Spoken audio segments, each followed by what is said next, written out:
Welcome. Mark O'Donnell here with Operations Excellence. Welcome to episode lucky number 13. So we start a new year, banner year in 2026. Today, I am so happy to welcome back a guest who's been with us before, Joann Yarrow with Distinctive Voices. Joann, so happy to have you. Thank you so much for inviting me back here again. Congratulations, 13 episodes. That's Hey, so fantastic. we're still rocking. We're just catching our stride. I love it. I love it. And I love this whole setup. I love being here. You know, you have great folks around you. Danny and Mike are the best, aren't they? They are. Take a bow, guys. They can't see you, but there you go. There was a little bow of the head. Thank you very much.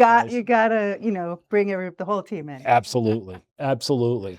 So, Joann, tell our listeners a little bit about what's new with Distinctive Voices and remind them a little bit about what you do if they forgot. It's been several months since you were a guest. Months. Yeah. So, Distinctive Voices is a company that I have with my husband, as myself. And Brad is part of like the narrative consulting. He's a writer. He works on television scripts, commercials, as well as other, narrative projects, TED Talks and things like that. And then I work the part that is the performance coaching, helping people get up in front of audiences, doing workshops like listening workshops, public speaking workshops, team building workshops, as well as my artistic career, which, I also direct and I produce shows as well. And the idea is that everybody has a distinctive voice, and how do we amplify it? That's it. So what's been happening in the last few months with the business? Some of the things, I know you've done some traveling. Here in Syracuse, it's been really wonderful because I've gotten to be able to work with some really lovely organizations. The WISE organization through Center State. Which stands for? I knew you were going to ask me that, and I don't know. Well, tell me about the organization. How about that? Tell me about the organization. So some of the organizations was WISE, which is a women's business group, and they are basically helping young entrepreneurs build their business, startups. WBOC, which is for women who have their businesses, and it's a organization, kind of a support organization. What Interfaith Works, we did a really lovely listening workshop, just listening to, when you have massive changes in your business and in your industry, how do you deal with some of those conflicts if you've like lost half your staff, or if you're going to be growing? How do we deal with kind of those growing pains with our shifts and change? Also, we did Armory Square Ventures out in Skaneateles. And that was really just lovely, really phenomenal group of engineers and I love engineers and kind of very smart, nerdy people that careful now. You do remember that's my undergraduate. You know what? I'm a nerd. I am so happy. You're a nerd at heart? I'm a nerd at heart. Oh, I just hit my microphone. I'm a nerd at heart. I think that people who want to learn to grow, which is me. I'm always wanting to learn to grow. I've had a long career as a theater director, and I've done film and documentaries. And then I say to myself, okay, what's next? How do I grow? Like, how do I use all of this knowledge to go out? And I love people because what I do is storytelling. And in order to do the storytelling well, you got to go meet the people and where they are and what their story is. I'm leaving actually tomorrow. By this point, it'll be over, but I'm directing a piece on the young James Baldwin. And that show will go to Hartford, open in Phoenix, back to Hartford, maybe DC. We premiered it here in Syracuse. So it's a Syracuse, grown show. Very cool. Very exciting. Yeah. And, really being a part of all the growth that's happening here in Syracuse. Syracuse is growing exponentially very, very quickly.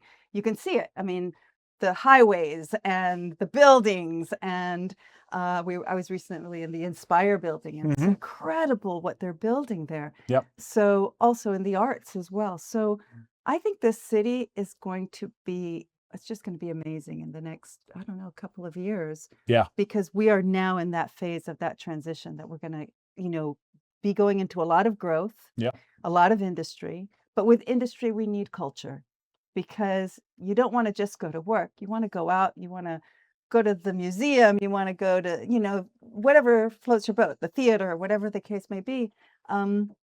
And just be able to have kind of a full life Yep. where you get to enjoy, this place, which has all the seasons, right? It sure does, as we are witnessing here recently. Yeah, cold and snowy. Yeah, Yeah.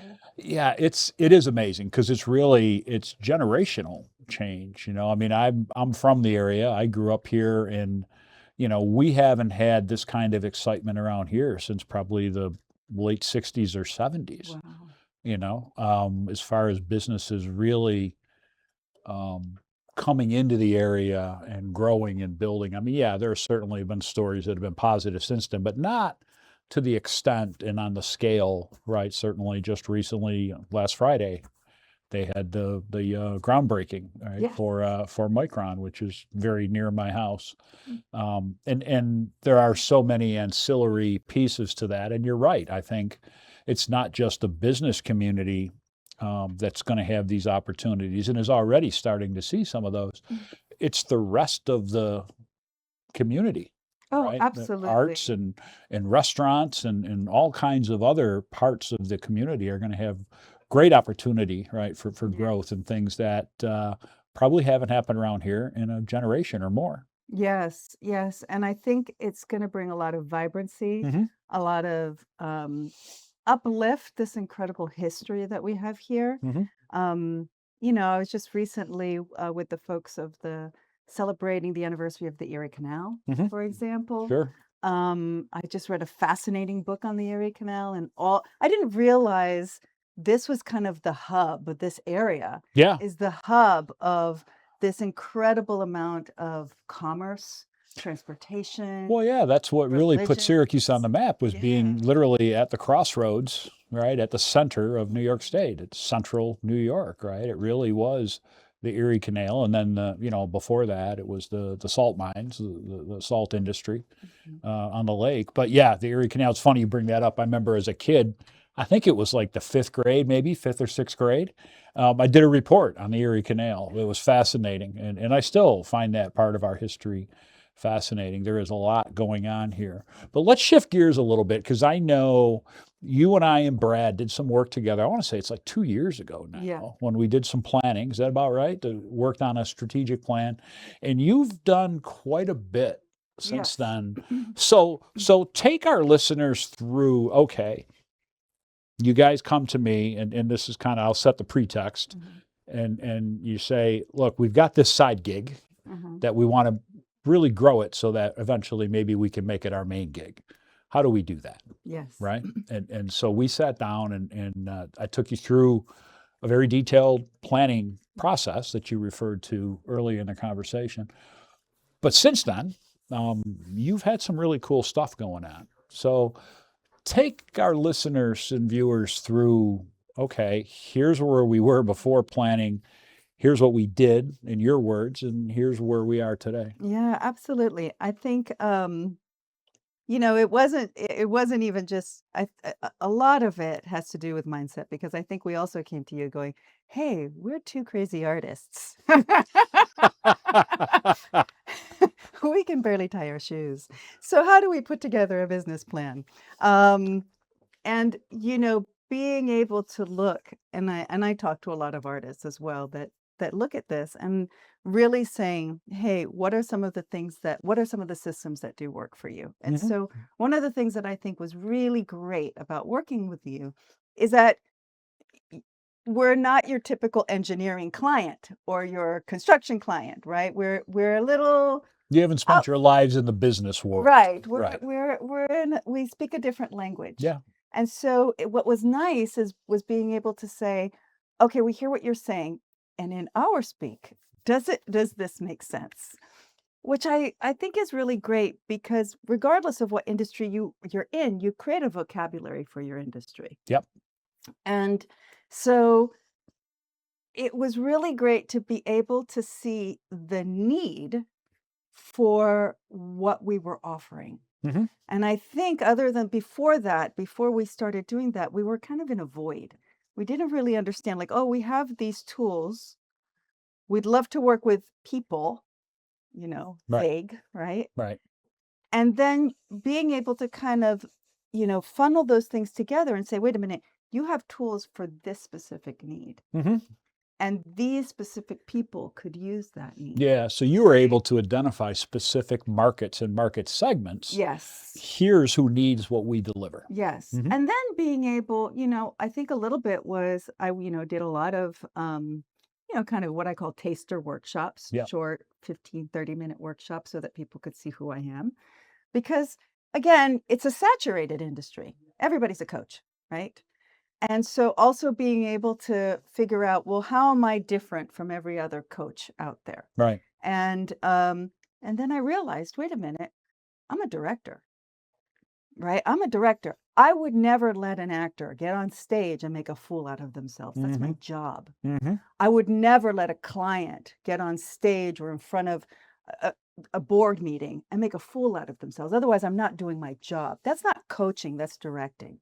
And when a director is working with an actor, the actor has to come with their material, Hmm. whatever it is that they're working on, whether it's memorizing their lines or their choreography. Same with a client. They come in with, oh, I have to give this speech about, the next fiscal year. Okay, that's your material. How are we going to deliver that material?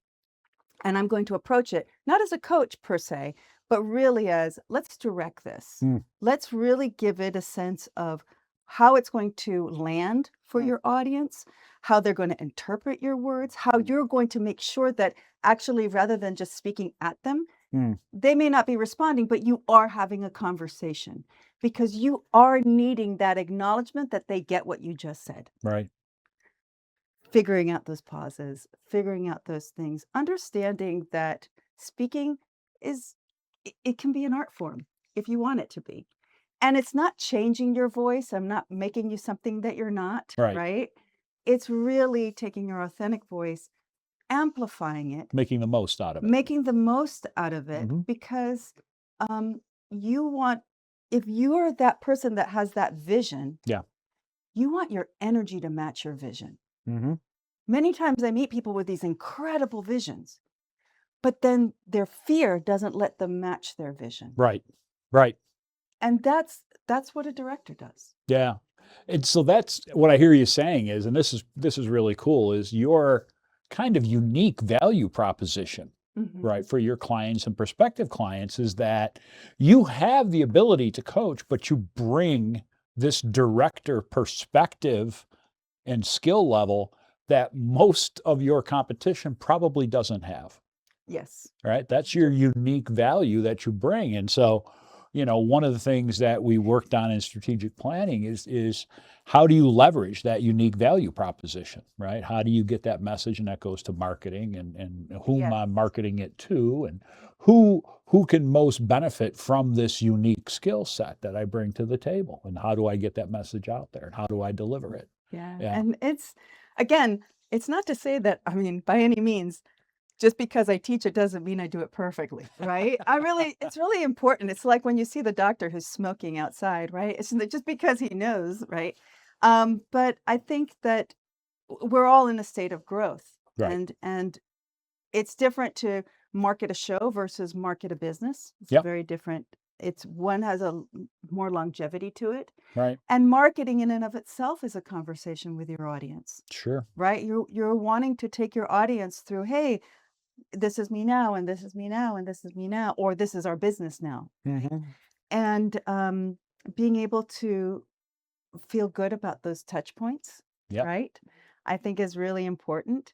Um, I and being able to grow exponentially. And so I'm very grateful that you have me here because this is a wonderful way to market what I do. Sure.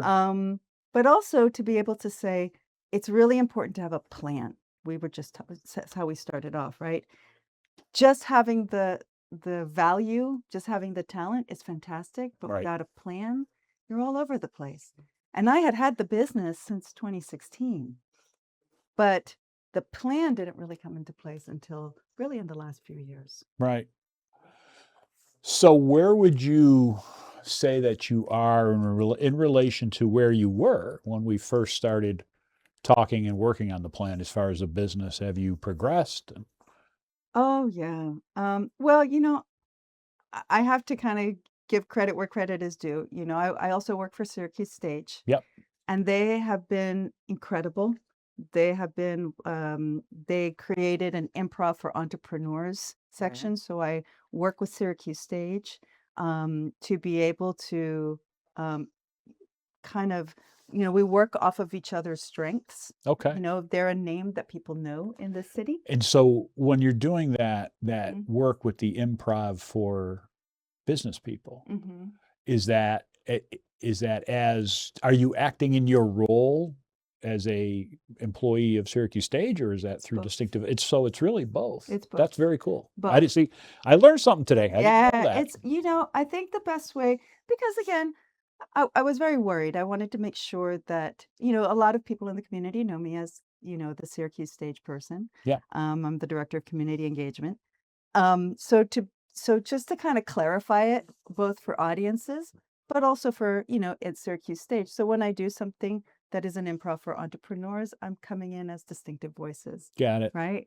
Um, and at the same time, I love Syracuse Stage, so I'm always inviting people to the theater. You come to one of my improv workshops, you're going to Right. get a discount to go see a show. But that's So brilliant. That's brilliant on Syracuse's Stage's yeah, part, right? I mean, multiple ways, because they're bringing in people and exposing them to Syracuse Stage indirectly, hmm who may not have that exposure. Entrepreneurs may or may not be theater people. There might be crossover, but it's not right, guaranteed. But it's also allowing you to pursue and leverage your expertise in this consulting world through, right, in connection with Syracuse Stage. That's just brilliant. I yeah. mean, I love hearing that. That's wonderful. Yeah, so I think partnerships are really important. Absolutely. Being able to partner with people that where if what they say, the tide lifts all boats or something like that, Yeah, right? rising tide. Rising tides, Yeah, right? And I really believe in that.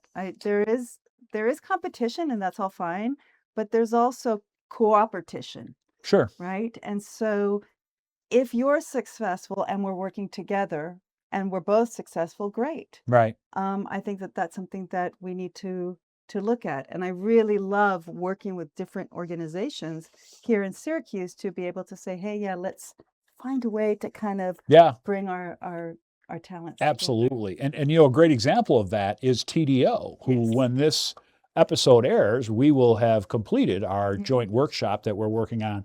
But TDO has agreed to allow us to use their facility and has supported us, and has actually done a little bit of marketing for us as well. And you could make the case they don't really compete with you or I. TDO stands for Train, Develop, and Optimize, Mhm. and they're focused on small to mid-sized manufacturers, but they're much more in the technical side, Right. right? Not the leadership development or organizational development stuff that I do, or even the kind of coaching stuff that you do Mhm. for executives. So, but they see the need and they see the value in it. Yeah. And so when we went to them with a discussion, they were more than happy to partner with us and support us. So absolutely, partnerships, you know, everybody wins with the right kind of Yeah. partnerships, right? It does lift everybody up, because guess what, right? The intent and the hope is that, hey, maybe some of TDO's current clients or past clients or future clients come and join the workshop. They get something out of it, but they also walk away saying, hey, their feelings for TDO are even better. Yes. Not that they weren't already good, but hey, they're a really good organization. Look at what they brought this opportunity. Yeah, I think that's really important because, when you look at, for example, organizations that are, I don't know like clubs, people who are like mastermind groups Yeah, or things like that. Why are they created, right? They're created because we need to um, help each other, listen to each other. What's going on in your business? What's the next trend, right?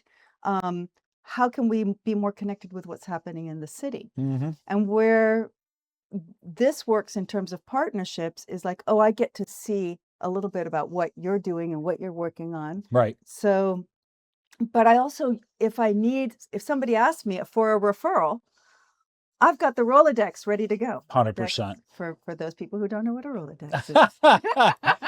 Yeah, I think you just I have dated the both of contact us. list. Yeah, yes, the contact list. I'm old enough to know very well what a Rolodex was. Yes, our younger audience is going to say, what? And they're looking it up on their phones right now. Yes. But I think that, that's important. And then, individually, right now, I have a couple of clients that I'm helping them develop their TED Talk, Mhm. or they want to be able to film something.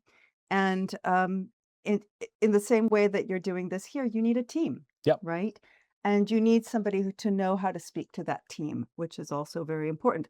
I've seen some TEDx talks, which are wonderful, and I've seen some TEDx talks where I'm going, oh my God, they forgot to turn their mic on. And it makes me so angry, because I know that that person that's on stage worked really hard to get to that place. See, Mike and Danny would never, ever let that Never. happen. Would you guys? They're nodding furiously no, but you Yes. can't hear that or see that. Yeah, so I think that it's again, this is where like the director producer comes in. It's not just mindset work, which is important, right? I think you worked with my mindset. Because again, we have these mindsets where or at least in my case, I was like, well, I'm an artist and I can't understand that. No, try me, right? And it's really like, oh, you don't have to understand it. You've got to kind of translate. It means this. And all of a sudden, things that I thought were never possible for me, Yeah. the door opened. And that's a huge thing. It's interesting you put it that way, because I did feel at times, and I used to tell, and I still tell people when I tell folks I talk to, whether it's clients, potential clients, or just over general conversation, I talk about you and Brad as my performing arts people. Yeah. Right. And I did feel at times as we got into the planning process, and then we did some additional work on time management. But I did feel at times like I was translating. Yes. Right? Like we had to connect, and I had to, and that's not uncommon, right? It was probably a little bit different for me because I don't typically work with performing arts people, right? Usually it's business people, or, even if it's not for profits, they've been functioning in that organization for a long time. So they still have a similar mindset to business, you know what I mean? But you guys, I did feel at times like it was okay, I have to find the common ground to be able to get the point across so that it's in the terms you would understand. Yeah. Right? Because that's so important, because it doesn't matter that I understand it. That's not why we're there. Why we're there is to help you understand it. And so, and the way I did that, honestly, was to constantly be asking questions so I could continually be learning how your brains worked. Right? And it was wild. That's so I'm using, right, the techniques that I know, but it was wild, because it really was. It was so much fun, because I had to step outside of my comfort zone in a certain aspect to be able to connect, and not the asking question parts, but to then interpret that what I'm hearing and be able to present, right, as we walk through the process, present that set of knowledge to you in a way that would get across. And I always walked away going, man, that was really fun, because I think, you and I and Brad, right, I think we share a lot of commonalities in certain respects, even though we are left brain, right brain, different people. And the challenge, I think, is a big thing, right? Like, so if it's a real challenging situation, I love it. Like I walked away from those sessions really enjoying the heck out of them. That's awesome. And I hope that we inspired you with your podcasts. 100%. 100%. Well, you were one of the first guys. I don't know if it was the second or third month, but it was one of the early podcasts. And I remember both Danny and Mike, a producer and social media guru over here, they were like, afterwards, they're like, wow, they were so good. I'm like, well, of course they're good. That's what they do. I mean, this is their life. They're performing arts people. So yeah, it's interesting, because I watched how you were and how Brad was, and I'm an observer. That's one thing about engineers. I think we are taught to be observers of what's going on. And I was picking up on some of the, like, oh, wow, they're just having a conversation. All right. It's almost like there's nothing else going on. No. Yeah. Yeah. Like that's the trick. The trick is there's no trick. That's it. It's, I think, just how how do you be yourself knowing that maybe more than the person you're talking to is listening, Right. right? Right. And it's kind of your brain where people get stuck is they're like, "Oh crap, I'm talking to 1,000 people right now," right? As opposed to I'm just talking to the person in front of me Right. or one person. Because actually those if it's on, video, you're actually not talking to them all together. They're not all in the same room. Right. Um, and so, there's something really interesting about that, how our brain goes, okay, 1,000 people, one people, one, it's like, how do I adjust that? And how do I kind of trick myself into going, okay, it's just the person in front of me. Right. And I'm just going to be also responsible that, my mother might tune in, right? Who's very critical. I don't know.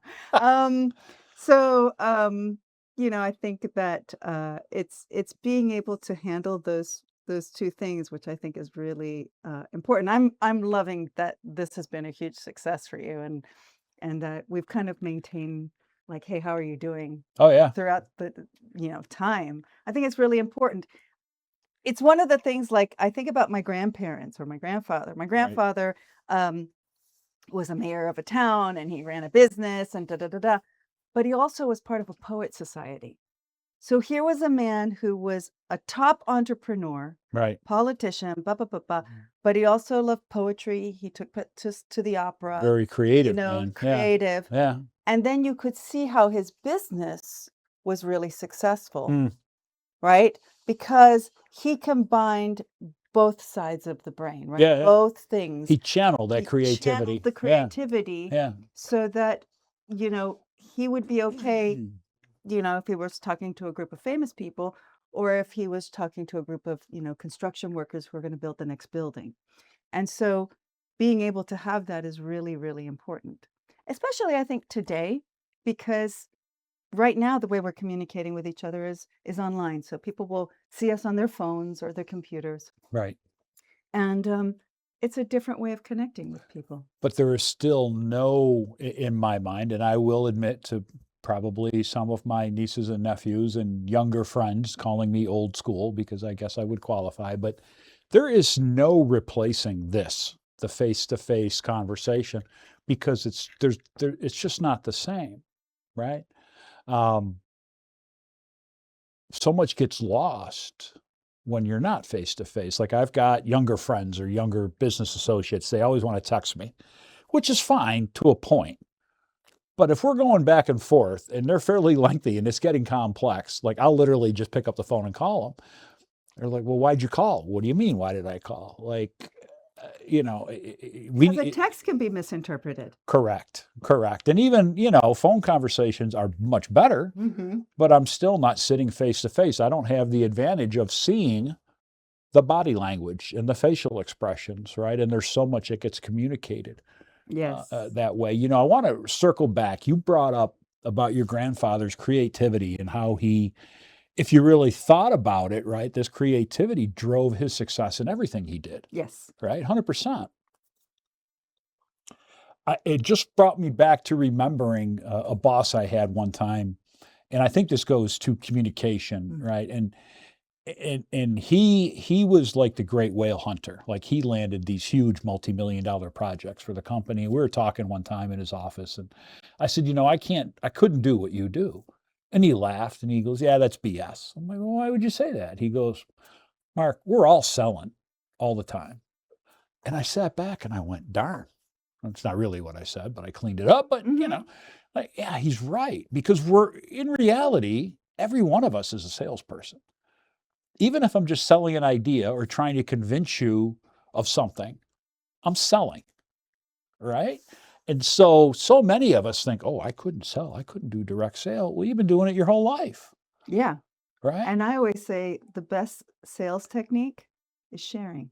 There you go. Right? There you go. I like to think of it this way that Yeah. like when I meet with a potential client, I never approach it like, the classical sales. Here it is. I sit down and what's my first question? How's business? Yeah. Tell me about your business. Tell me about your organization. What's working? What's not? What are your goals? How are things going? What's 26 look like? Was 25 any good? Was it a good year, bad year, indifferent year? And then they start, because guess what? People love talking about themselves and their business or their organization. Well, they're also doing what I call, the X-ray of can I trust you? Oh, yeah. Can I trust you? And those preliminary questions, your ability to listen to the responses, Mm-hmm. this goes back to listening, your connection with the human being Mm-hmm. before they're a client, they're just this person, Right. that's where they are sussing out, are they going to listen to Sure. my needs Yeah. before I engage them in a business contract? Right. Can they really hear me? Or are they just espousing, what they know and how great they are? Yeah. And it's really interesting because, like what you just said, this is really important Mm, because we're we're not just always selling, but we're also always judging. We're also always sure. deciding what the next, how is this person in relationship to me? Are they a good person? Are they out to get me? Is this my friend? Is this my enemy? And most people make those initial judgment calls within the first couple minutes. Yeah. Now, you can modify that or overcome that over time. But if it's a really negative connotation, it's really hard to overcome. Yep. Right. So that and you're 100% right. That's why I don't ever go in like, pitching myself. It's like, I want to know about you. Now, as the conversation goes on, if you're asking, right, I'll share experiences that might be appropriate. But what I'm really after is tell me about you, right? Because what I'm trying to figure out is, can I help you? Yes. Right? Because at the end of the day, if I can't help you, I'll be the first one to tell you.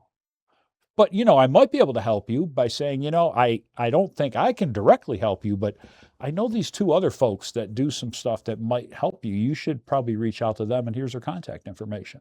Yeah. I have no problem since I've been doing this, and I'm in my 5th year now, which when I say that seems like crazy. But I do that a lot,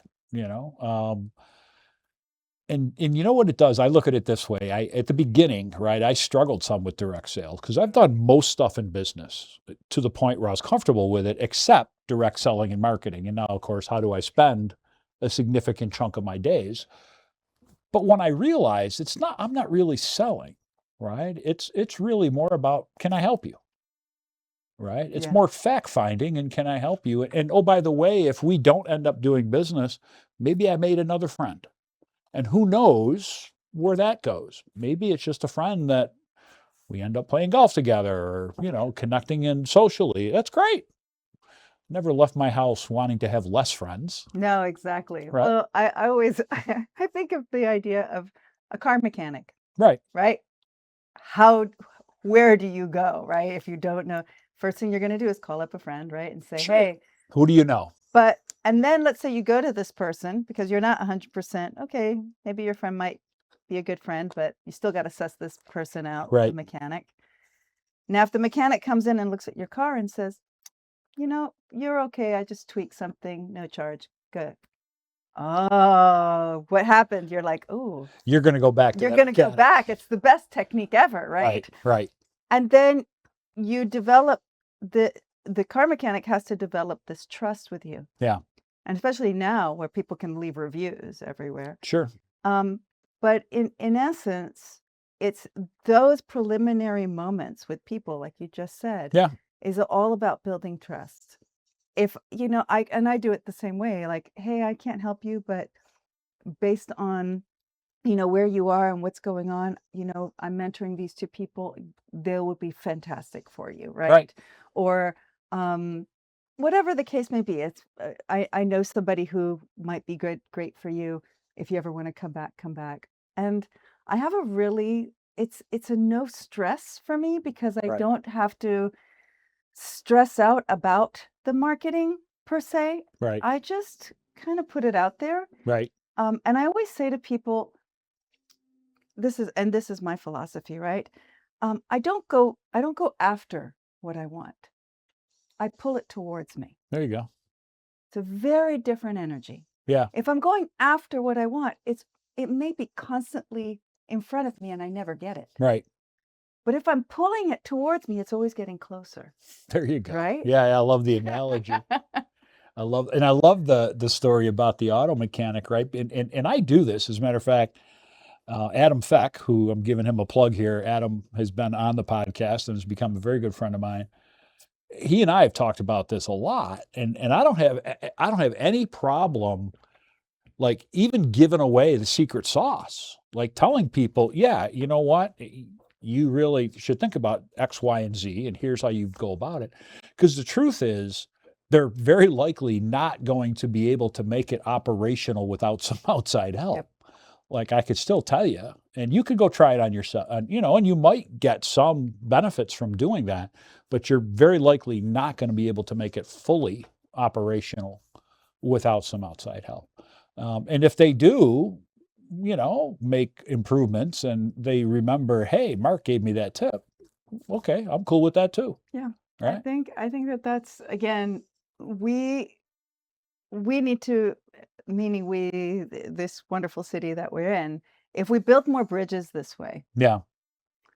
then the city as a whole will be successful because we're all successful. I always say to my actors, my clients, everybody, I'm like, if you're successful, that makes me successful. Right. So I am on the boat that you need to be successful. I am right behind you. Right. I am committed to not let you falter. Mm-hmm. And it's okay if you do, but then we're going to get back on that horse and you're going to keep going. You know what? The story of success, and I talk about this when we're doing development programs with whether individuals or groups, right? The true story of success is there is no such thing as overnight success.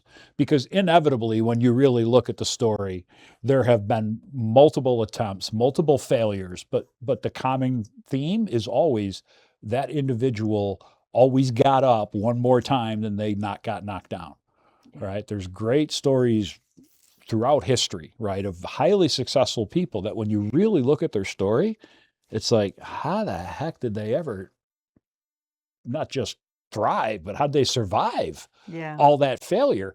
Because the truth is, if you're really trying to develop and grow, you're going to be trying things, which means you're going to fail because you're going to try things that you haven't done before. Mm-hmm. Well, guess what? You're going to fail. But you just got to keep getting back up, right? Don't get discouraged. Understand that failure, falling on your face, is part of the journey. Oh, yeah. And I think where people get, and at least I did at the beginning, I made failure a moral issue. Yeah. Right? Yeah. That is so tough because they collapse. What's wrong with me? What's wrong with me? Yeah. I suck, whatever the case is, right? Negative self-talk. And failure, if we're thinking about machinery, if the machine fails, it just doesn't work. Right. Something's happened in the machine. That means you go into the machine and you fix where the problem is. Right. Same when you're trying something and it doesn't work. Mm-hmm. You go back, you review what needs to be fixed, and you go in and fix it. Yep. But if you make it about you, and you make it about, and then it starts to involve your emotions, then you can't effectively fix what has failed.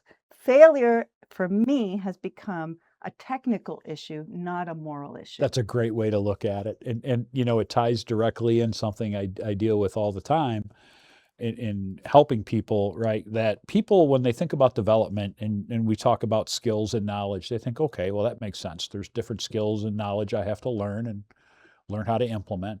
But the real secret sauce to that is the attitudes, right? Like if I don't have the right attitudes and I get, knocked down over and over and I let that discourage me, and it affects my ability to get back up and my willingness to try again, then I've already failed, right? That I have to have that positive attitude and learn how to continually develop that, because the truth is, right, life will knock you down sometimes. It's going to happen. It can come out of the blue. Yeah. Well, and I love the fact that you totally understood that I can't make this a moral issue. This is not about me being a bad person or, oh, I'm no good or I'm a failure. No, I tried something that didn't work. What can I learn? Move on. Yeah. Simple as that. Yeah, I did that with my kids. My daughter, she got a bad grade very early on, and she was really upset. She came home crying, and it was bad grade. And I said, "Why are you crying?" Right? And she's like, "I got this really bad grade." And I said, "Okay, all right." And I gave her a ruler, and I said, "Okay, this is a number 7, and this is a number 2. Are you upset because of the numbers on the ruler?" And she's like, "No. Why are you being weird?" Right? And I said, what does a grade do? It is a unit of measurement. Find out what the unit of measurement is, right? Did you complete the work you were supposed to complete? It's a yes or no. It doesn't mean anything, Right. right? If you completed it, great. If you didn't, great. You got this unit of measurement. It's a unit of measurement. That's all grades are, right? That's it. When we think about all of the ways we measure ourselves, Yeah. right? Yeah. Even like HR, right? There's these wonderful evaluations and people like have breakdowns over them. I always come back to, it's a unit of measurement. It means nothing but how we measure something. We don't get mad at, how much, syrup we pour into a cup. Right. Why do we get upset by evaluations and grades? It's the exact same measurement. Yeah, but that's a trained response, right? Because Oh, absolutely. because Absolutely. we learn, oh, these are the expectations, and yeah, we're getting down a path now that we talk about goal setting, and one of the criteria for goal setting is it's got to be your goal. Meaning, are you doing that, and is that important in your life because you believe that's what others expect of you, or are you doing it because that's what's really important to you? That's a big Oh, difference. yeah. And listen, I'm a workaholic, right? And I'm a perfectionist. I get it. And I have had to go through the rigmarole of like not beating myself up if the first time I do something out of the gate it isn't perfect. Right. Because that has been kind of the way my machinery works, Yeah. right? And it's also about giving myself grace. Yeah. And like you just said, you said it beautifully. You just like, how do you wake up the next day and attempt it again? Yep. And the repetition, we were talking about how, this is episode 13. It's the repetition of you doing these that make them more and more successful. Right. And so being able to, I would never go to the gym and on day 1 cry that I don't have a muscle. Right? But we do that to ourselves. Yeah, unrealistic expectations. Yes. Yeah. Yeah. No, that's great stuff. So where does Distinctive Voices go from here? What's the near future? What do you see coming down the road for Distinctive Voices and you and Brad? Well, many things. Like I said, I'm developing this idea of TED Talks. Yeah. Not necessarily that they have to be with the TED organization. I think more and more people want to be able to share their knowledge to an audience because that's what they do very, very well, right? They have a live audience that they're connecting and communicating to, and they film it. And this is kind of our portal to get to know people, to get to know why they created their industry and their businesses and all of these things. So that's one of the things that I'm looking towards developing, especially here with all the new industry, the different kinds of entrepreneurs that are coming here. We want to get to know them. Yeah. We have a tendency to be very siloed. Yeah. And I believe that putting yourself, with an audience online really gives you the opportunity to get to know your community and your community to get to know you. So that's Sure. one of the things that I would love to develop next. So are you thinking that's like a version of the TED Talks or? I mean, people do it all the time. And I Yeah. think that, again, I'm a director. So Yeah. that's where my brain is going. Yeah. Yeah. And then on the artistic side, I think there's a lot of people with a lot of great stories out there. Oh yeah. Everybody's got a story. Everybody's got a great story. Mhm. And being able to hone those stories, find a way to produce those stories, Yeah. whether it's a film, a documentary, a stage play, a TikTok musical. I don't know, right? I've done those. I've done a couple of those. You've done TikTok musicals? Okay, now I have to ask. What's a TikTok It's a musical? What's that look musical on like? TikTok, basically. So how long is it? During the pandemic, right? Okay, how long is it? It can be anything from like 3 minutes to like versions of it that Okay. are through time, Okay, okay. you know? Um, I've scanned, I've spent probably too much time on TikTok, Mhm. but I can't say that I've seen. yeah. Maybe Oh, I gotta, there are musicals online. There's a go look. musical my daughter is listening to. She wants me to produce it. She goes, "Listen to this musical. It's all on YouTube." And da da da. And I'm like, "Okay." And it's never had an audience? No, it just exists on YouTube. Really? Like, wow. That's fabulous and Now fascinating. your brain's spinning. Now my brain is Yeah. spinning. And I was saying, I love technology. Yeah, If you know how to use it as a tool for storytelling. yeah. So I'm right now, the show I'm doing, it has, immersive video walls. We were talking We were about that talking about before that. the episode. I want to Yeah. be able to bring together people of different talents, video artists, storytellers, dancers, whatever, right? And be able to, I think we need to grow out of the next phase. Maybe going to the theater is this whole room becomes your theater, Yeah. right? I mean, look, we have Syracuse right behind us. How cool is that? Yeah. Oh, we wish it looked like that outside right now. But I think there is so many stories. We will never lose stories. Right. There are stories we haven't even tapped yet. Mm. And so I think that one of the things that both Brad and I love to do is work with people on their stories and decide how they're going to tell their story. Yeah. And being able to bring that to fruition, whatever that might mean. That might mean, hey, I want to put it in front of a producer and here's my script. Or it might mean, hey, I want to take it all the way nuts to bolts. Or what is it? Soup to nuts. Soup to nuts. Thank you. Where does soup come from? What do you mean? Why do you say soup? Maybe because that was the first dish, and nuts was the end of the dinner. I don't. I'm guessing here. I'm really grasping at straws. It's okay. I don't know. I want to know. I'm totally guessing. But yeah, so I think that's where we I'm always jonesing for the next story. That's cool. So that's where we are. I love it. Joann, thank you so much for coming back. This is such a pleasure, and we'll have you on again. Next time we'll get Brad here for sure too. Fantastic. Thank you so much. That is episode 13 for Operations Excellence. Thank you so much for joining us.